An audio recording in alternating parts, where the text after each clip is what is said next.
Good afternoon, everyone. We are going to present the Pestel Analysis for their 5 courses that shape strategy and also the comparative analysis that we need.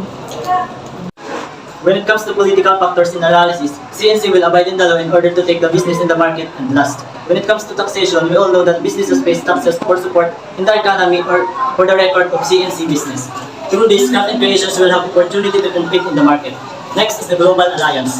Through this, craft creations will be available globally or in global market, even though there are some countries that perhaps doesn't allow businesses to enter in the market. The worst one and the one CNC doesn't want to experience is the terrorism, wherein it will affect the overall business of CNC from productions to the distribution in the market. Supplier of raw materials. Nowadays, there's a continuous increase of prices of the material and the demand of farmers for additional price in buying the raw materials. Aside from that, the suppliers itself will be a problem because there's a big possibility that they will sell the raw materials to other competitors who pay fee. Next is the job growth or employment. Since one of the objectives of craft and creation is to provide opportunities for those jobless and unemployed skilled individuals to have a work and income, it is an advantage as our business can help people to have a decent job as well as generate income for them by giving them a job. 3 is the labor cost. Hiring many employers is an advantage for our business to create more handicraft easily, but it is also a disadvantage financially because it is possible that our business cannot pay many employees. In solution for this, our business should set a limitation in hiring employees based on the demand of our products in the market. Next is the competitors. Competitors are everywhere. It is a challenge for our business on how are we going to persuade customers or buyers to purchase our product and purchasing from the competitors. Income of consumers. Since our country has a large number of unemployed individuals, some of those who have work, but their salary is not enough for everyday expenses, and there are some individuals that has a big amount of income. So in order to help the burden of every individual financially, our business is open for those who want to purchase our product in a budget-friendly yet quality product. Inflation rate. The application of inflation rate in our business can cause negative impact in the increase of our product's price and possibly the customers will look for the same products that are less expensive from our competitors. Globalization.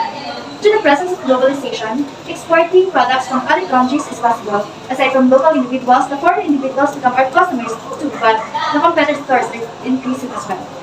Livelihood. One of the goals of our business, craft and creation, is to help local farmers as well as those out of school youth and unemployed Sorsoganers. However, since not all Sorsoganers are gifted with such artistic skills in making handicraft, it will be impossible for us to accommodate all of them and give them a job to sustain their needs. That's why craft and creation tends to have a strategy of sectioning our workers with fair prices for their work. Sectioning our worker means we will be dividing our workers according to their skills. Those who are familiar with making abaca handicrafts will be assigned in making abaca handicrafts, while those who are good at decorating and painting will be assigned in art and design section.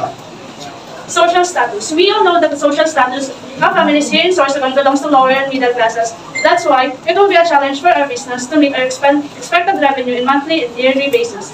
That's why Craft and Creation wants to create handicrafts in an affordable price but with excellent quality to make it different from other handicrafts out there. Next, gender inclusivity. The usual handicrafts sold in the market are more unfashionable bags suitable for women. And in response to this, our business Craft and Creation wants to provide handmade bags such as tote, sling bags, and hats that can purchase and use by both men and women. Second is the sophisticated lifestyle of people. Today's generation are not interested in handicrafts and are more on international products, which can affect our business. That's why, in order to get the taste of people, Craft and Creation aim to produce a product by customizing and redesigning it just like our very own Miss Heart Evangelista, which transform an ordinary bag to a more classy and fashionable one, which is one of our business inspiration. Technological factors. Emerging technology. By using this emerging technology, the business would increase its dependency of technology and would give less opportunities to those out of youth that we plan on helping. Maturing technology. In our business Craft creation, we use technology called mobile screen striking machine or MSSM. Mechanical copyright and patents. Patents and copyright protect the company in court. The patent and copyright applies to all companies regardless of how big they are, which gives smaller companies a major advantages.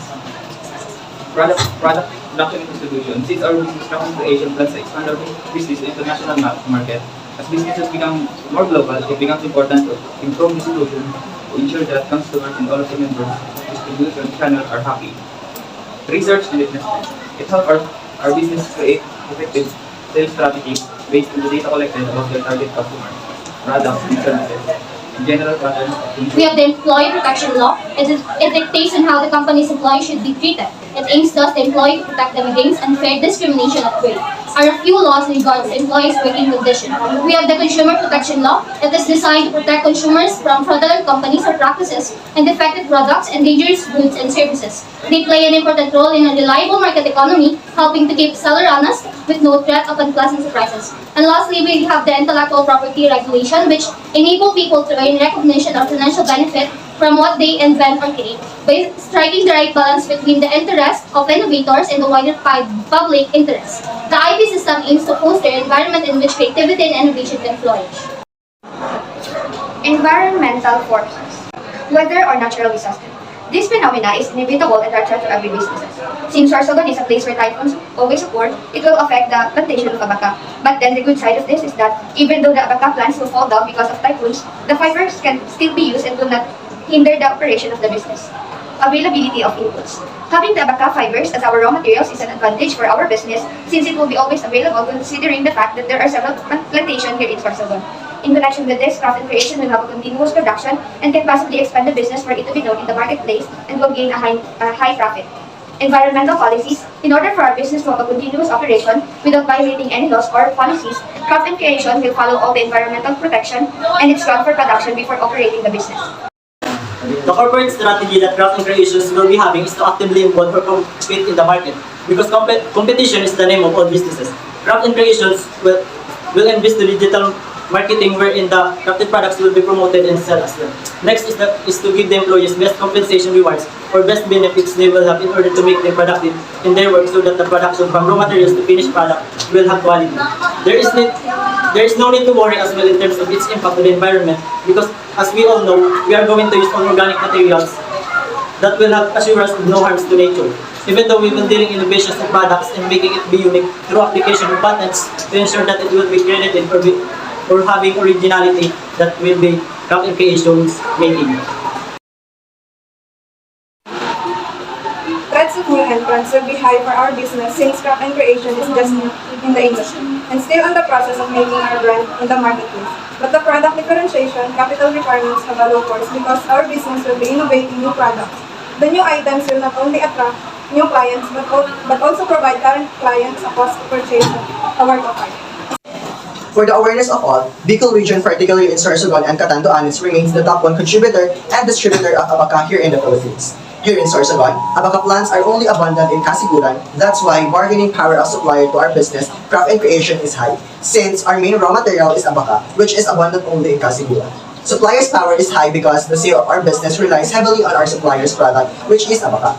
In addition to this, since we're offering abaca handicrafts, there are no other substitute materials in making our handicrafts, mainly abaca fibers. That's why it will be a challenge for our business if our supplier dictates the product distribution in the market. However, in order to manage such incident, we'll be looking for other supplier here in Sorsogon, such as Cuban, where another abaca plantation is located for us to have other choices aside from our main supplier in Kasiguran.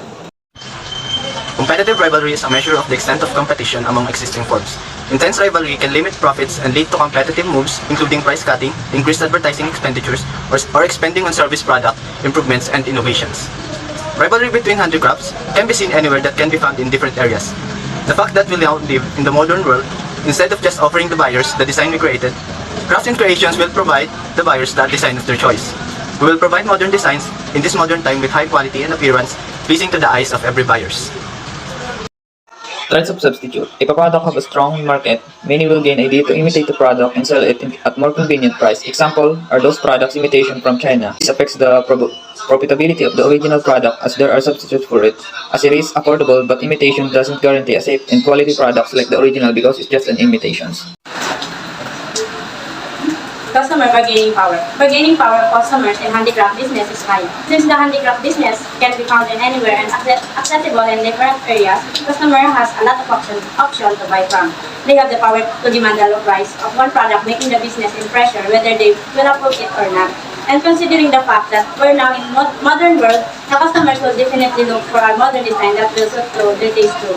That's why the Craft and Creation will provide a modern design quality product. That's why the Craft and Creation will provide a modern design quality product with a good appearance from everyone's eyes. In comparative analysis, we compare the local vendors in the market into our own business, which is the craft and creation. We consider some aspects within terms of competition. We have the decoration, the only weapon available to handicraft producer to fight industrial through decoration.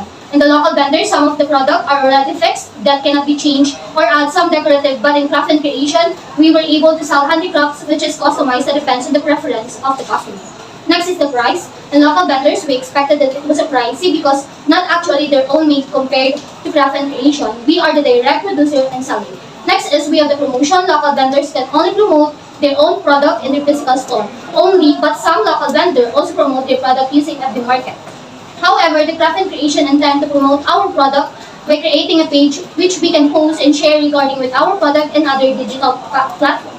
Lastly is the quality. When it comes in quality for the local vendors, the customer itself can predict or can say if the quality was good or bad, depends on their preference. However, in the craft and creations, we are going to make sure that before we are going to place in the market, we are going to test before launching.